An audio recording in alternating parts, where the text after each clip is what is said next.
Hello everyone, welcome back to my channel. আমি রীতা। কেমন আছো তোমরা সবাই? আশা করছি তোমরা সবাই খুব ভালো আছো আর সুস্থ আছো, আর আমরাও মোটামুটি ভালোই আছি। তো এখন বাজে দেখো সকাল 5:30।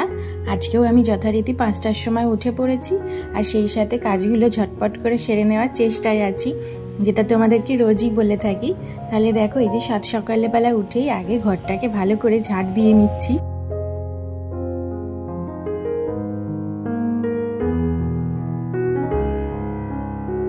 আর আজকে এখনো আমার মেয়ে ওঠেনি, তাই জন্য আমি আর কি ঝটপট করে ঘরটার ঝাড় দিয়ে মুছে নিচ্ছি। আর এই যে দেখো, তোমাদেরকে আগের দিনই বলছিলাম যে আমি লাস্ট অবধি আমাকে সেই হাত লাগাতেই হয় এই নোংরাগুলো তোলার জন্য। তো অনেক খুঁজে খুঁজে ঘর থেকে একটা জিনিস পেয়েছি, এইটা দিয়ে একদম ঝটপট করে হয়ে যাচ্ছে, বেশ ভালো। তো তোমরাও এটাকে কাজে লাগাতে পারো যদি কারোর আমার মতন এরকম প্রবলেম থাকে। তারপরে দেখো ঘরটা ঝাড় দিয়ে নেওয়ার পর তারপরে না আজকে ডাস্টিংটা করছি, কারণ যেহেতু একদিন দুদিন ছাড়া ছাড়া ডাস্টিংটা করছি, আর ঘরটা ঝাড় দেওয়ার পর দেখবে ধুলোগুলো আরও বেশি ওড়ে, আর এই সমস্ত ফার্নিচারগুলোতে আরও বেশি ধুলো ধুলো হয়ে যায়। তাই জন্য আমি এখন ঝাড় দিয়ে নিই আগে, তারপরে ডাস্টিংটা করি। তো সেটাও এক একদিন আবার হয়ে ওঠে না যেরকমভাবে যেদিন হয়। তো আজকে যেমন এরকমভাবে করার সুযোগ পেয়েছি, তাই জন্য আজকে আগে ঝাড়টা দিয়ে নিলাম, তারপরে ডাস্টিংটা করছি।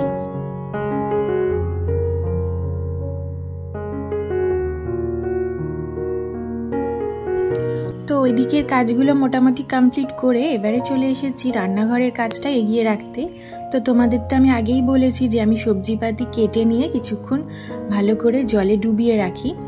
তো সেই জন্য আগে সবজিগুলো আমি কেটে রাখি অনেকক্ষণ আগেই রান্না বসানোর।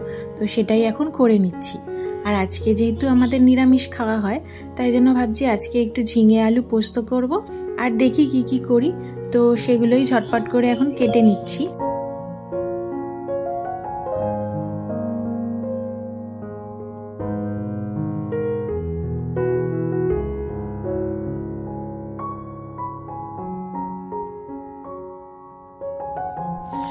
প্রথম আমার সবজি কাটতে বেশ টাইম লাগতো, তবে এখন আস্তে আস্তে অভ্যাস হয়ে গেছে। এখন বেশ তাড়াতাড়ি সবজিপাতি কেটে নিতে পারি, সে যে কোনো সবজিই হোক না কেন, কুমড়ো থেকে শুরু করে। তবে হ্যাঁ, কুমড়োর খোসা ছাড়াতে একটু দেরি হয়, বাদবাকি সমস্ত সবজি এখন আমি বেশ তাড়াতাড়ি কেটে নিতে পারি। তো এই যে দেখো, ওদিকে এক এক করে সবজিগুলো কেটে নিচ্ছি। আর আজকে কী আইটেম রান্না করব সেটা না হয় পরেই দেখতে পাবে।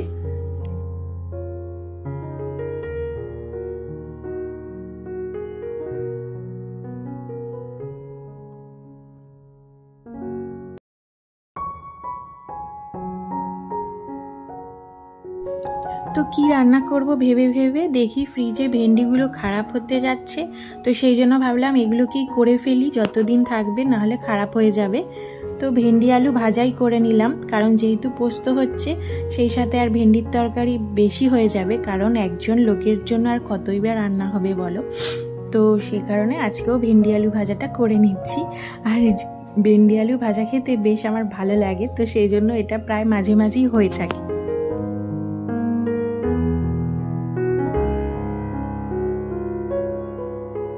তো ওদিকে সবজিগুলো কেটে ভিজিয়ে দিলাম, আর এরপরে ভাতটাও বসিয়ে দিলাম। এইভাবেই কাজগুলো করলে না অনেক সময় বাঁচে। এক এক করে যদি রুটিন মাফিক কাজ করে নেওয়া যায়, কিন্তু এলোপাথারি উল্টোপাল্টা কাজ করলে সমস্ত টাইম কিন্তু ওই সমস্ত দিকেই চলে যায়।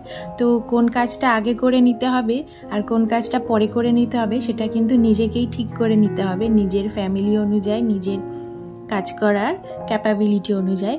তো আমি এরকমভাবেই মেনটেন করি, সেই জন্য আমার সমস্ত কাজই টাইমে হয়ে যায়, একটা বাচ্চাকে নিয়েও। তো যেহেতু বাচ্চা আছে সেই জন্য আমাকে আরও বেশি করে টাইমটা মেনটেন করতে হয়। আর এই যে সকাল থেকেই এত প্রচণ্ড গরম যে শুধু জল খেতে আর ভালো লাগছে না, তাই জন্য ভাবলাম একটু গ্লুকন-ডি খেয়ে নিই। আর গ্লুকন-ডিটা তো খাওয়া শরীরের পক্ষে এখন ভালোই, তাই মাঝে সাঝেই এটা খাই। তবে রোজ আবার খাওয়া হয় না, কাজের ফাঁকে যেদিন একটু সময় পাই সেদিন একটু খেয়ে নিই।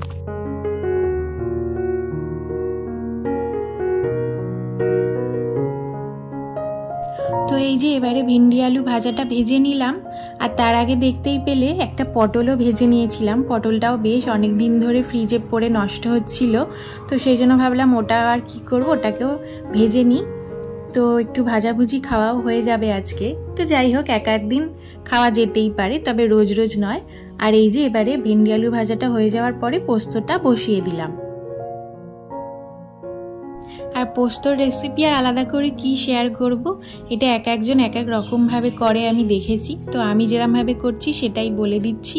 একটু পাঁচফোড়ন দিই, তারপরে যা যা সবজি দেওয়া সেটা দিয়ে দিই। যেমন আজকে ঝিঙে আলু পোস্ত করছি, তো সেটাকে ভালো করে কষিয়ে নেওয়ার পর তেল ছেড়ে যাবে যখন, তখন পরিমাণ মতন জল দিয়ে চাপা দিয়ে দিতে হবে। আর হ্যাঁ, পরিমাণ মতন নুন আর হলুদ তো দিতেই হবে। হলুদটা আমি একটু কমই দিই।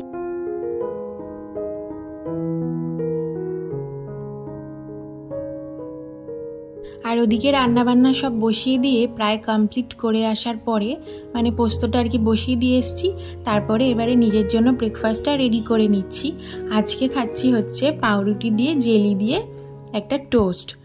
তো জেলিটা ঘরেই বানানো কাঁচা আম দিয়ে, তো সেই জন্য আজকে সেটাই খেয়ে নিচ্ছি, আর কিছু আজকে আর করিনি। আর সেই ফাঁকে তো মেয়েকেও ব্রেকফাস্ট করিয়ে দিয়েছি। আর এই যে ভাতটা এবারে উপর দিয়ে দিলাম।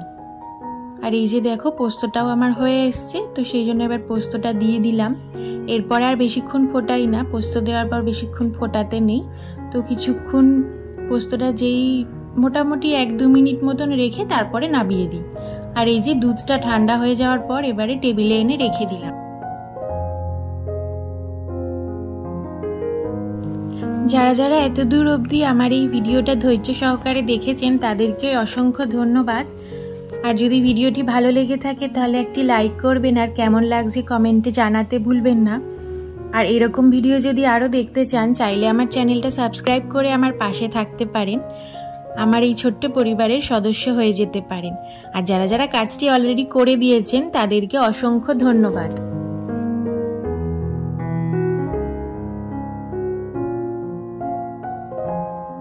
তো এদিকে আমার রান্নাবান্না কমপ্লিট হয়ে গেছে। এবারে ভালো করে গ্যাসটাকে ক্লিন করে নিয়ে মুছে নিচ্ছি, আর কিচেনটাও এবারে ভালো করে ক্লিন করে নিচ্ছি। প্রত্যেক দিনই রান্নাবান্না করার পর এই কাজটা করতেই হয়, না হলে কিন্তু মনে হয় না যে কিচেনের কাজ কমপ্লিট হয়েছে। আর যেহেতু রান্নাবান্না করলে চারিদিকে তেল ছিটকায়, আর এই রকম তেল তেলে করে রেখে দিলে না নানা রকম পোকা মাকড় আর আরশোলা তো আসবেই। আর এরকমভাবে ভালো করে ক্লিন করে রেখে দিলে পোকামাকড়ও আসে না আর আরশোলাও আসে না কিন্তু।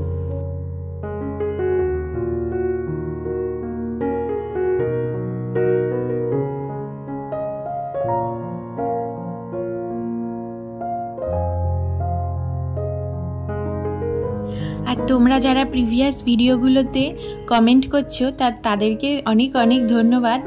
তোমরা আমার ভিডিওগুলো দেখছো এবং কমেন্টে জানাচ্ছ, আর সেই সাথে কে কোথা থেকে দেখছো সেটাও কিন্তু কমেন্ট করে জানিও। আর আমি তোমাদের সমস্ত কমেন্টেরই রিপ্লাই দেওয়ার চেষ্টা করছি। আসলে সবসময় রিপ্লাই দেওয়া হয় না সাথে সাথে, হয়তো একটু দেরি হয়ে যায়। বুঝতেই পারছো, একা হাতে সমস্ত কিছু করে একটা বাচ্চা সামলে ইউটিউবের কাজ করা মাঝে সাঝে একটু প্রবলেম হয়ে যায়। তো তাও আমি সেটা মেনটেন করে নিই, ভালো করে টাইমটা মেনটেন করে নিয়ে কাজ করলে হয়ে যায়। তো একদিন হয়ে ওঠে না, তো তার জন্য সরি যদি রিপ্লাই করতে আমার দেরি হয়ে যায়। আর এরকমভাবেই আমার পাশে থেকো আগামী দিনেও। আশা করছি ভিডিওগুলো তোমাদের ভালো লাগবে। আর হ্যাঁ, আজকের ভিডিওটাও কিন্তু প্রত্যেকবারের মতন কমেন্ট করতে ভুলো না কেমন লাগলো।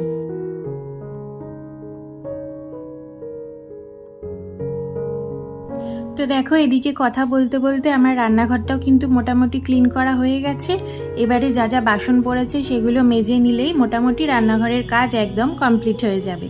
আর যখন এই কাজটা কমপ্লিট হয়ে যায় না, তখন মনে হয় যে বাবা আজকের দিনের মতন কিন্তু এই বড় কাজটা থেকে শান্তি পেলাম। তো এদিকে আমার কাজকর্ম সব মিটে গেল। এবারে চলে এসেছি লাঞ্চ মেনুটা নিয়ে। এই যে আছে হচ্ছে পটল ভাজা, ভেন্ডি আলু ভাজা, আর আছে হচ্ছে ঝিঙে আলু পোস্ত। তো পোস্ত খেতে কে কে তোমরা ভালোবাসো কমেন্টে কিন্তু জানাতে ভুলো না, আমার তো বেশ ভালো লাগে। আর এই যে এবারে প্রচণ্ড জোরে খিদে পেয়ে গেছে, তাই জন্য ঝটপট নিজের জন্য থালা সাজিয়ে নিয়ে খাবার বেড়ে নিয়েছি। এখানে কি কি আছে সেগুলো তো বলেই দিয়েছি। তাহলে চলুন ভিডিওটা আজকে এখানেই শেষ করছি। আবার আপনাদের সাথে দেখা হবে নেক্সট ভিডিওতে। আপনারা সবাই খুব ভালো থাকবেন, সুস্থ থাকবেন, আর যে যার নিজের শরীরের খেয়াল রাখবেন।